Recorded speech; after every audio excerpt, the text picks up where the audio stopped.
A warm welcome all of you kids in this story session.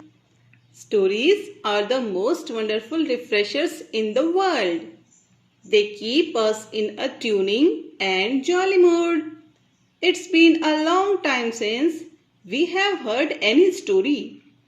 Today I am going to tell you a popular story. The Rabbit and the Tortoise. But there is twist. Can you guess what is there on your screen? Yes, it is the setup of a jungle. So let's start. एक समय की बात है, एक घने जंगल में एक खरगोश रहता था। उसे अपने तेज दौड़ने पर बहुत घमंड था।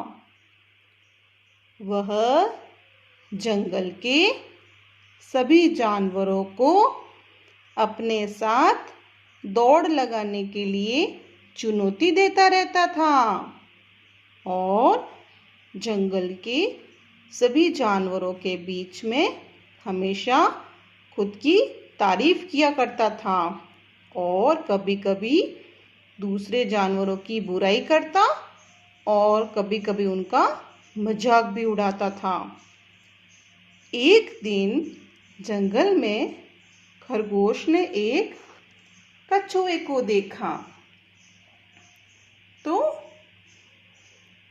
खरगोश कछुए पर हंसने लग गया क्योंकि कछुआ बहुत धीरे धीरे धीरे चलता था।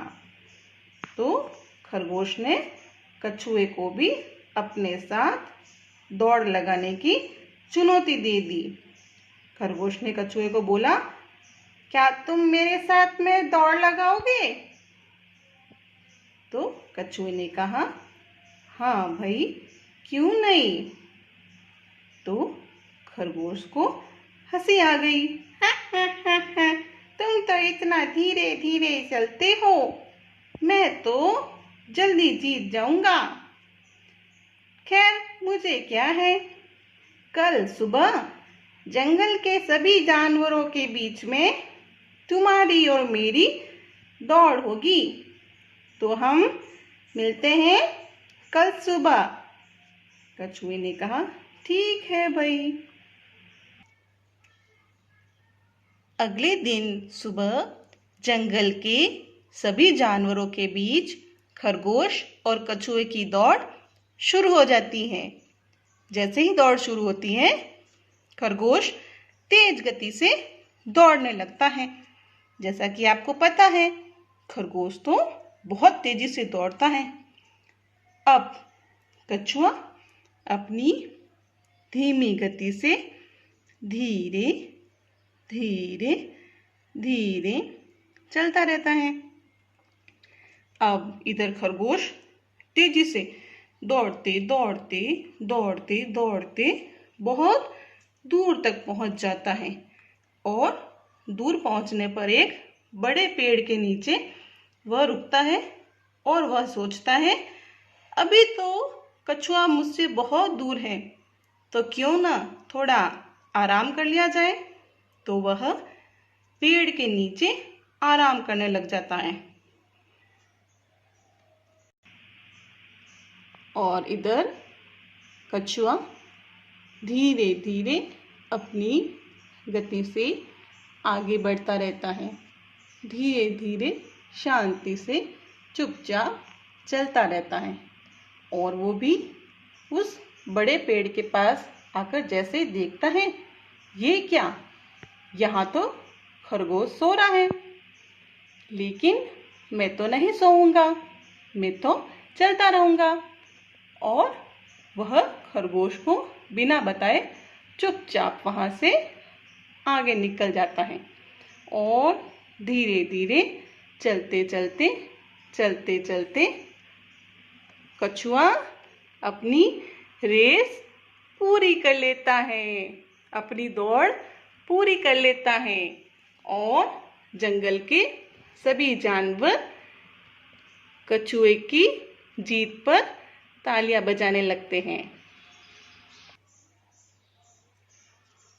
अब इधर खरगोश जाग जाता है और वो सोचता है कि अभी तो कछुआ बहुत दूर होगा, तो मैं दौड़ के फटाफट आगे निकल जाता हूं। और ऐसा सोचते हुए खरगोश तेज गति से दौड़ने लग जाता है। दौड़ते दौड़ते दौड़ते दौड़ते आगे ये क्या, खरगोश ने देखा कि जंगल के सभी जानवर कछुए के लिए तालियां बजा रहे हैं और कछुआ तो जीत चुका है। अब खरगोश को अपने किए हुए घमंड पर बहुत पछतावा होता है और खरगोश कछुए से माफी मांगता है और बोलता है, मुझे माफ कर दो मेरे दोस्त। तो कछुआ भी खरगोश को माफ कर देता है और दोनों दोस्त बन जाते हैं। बच्चों, इस कहानी से क्या सीख मिलती है? इस कहानी से यह सीख मिलती है कि जो धैर्य और मेहनत से काम करता है उसकी जीत पक्की होती है और जिन्हें खुद पर या अपने किए हुए कार्य पर घमंड होता है उसका घमंड कभी न कभी जरूर टूटता है। तो बच्चों, आप भी ये कहानी अपने घर में सभी बड़ों को सुनाएंगे और एंजॉय करेंगे, ठीक है? Okay, take care, good day, bye.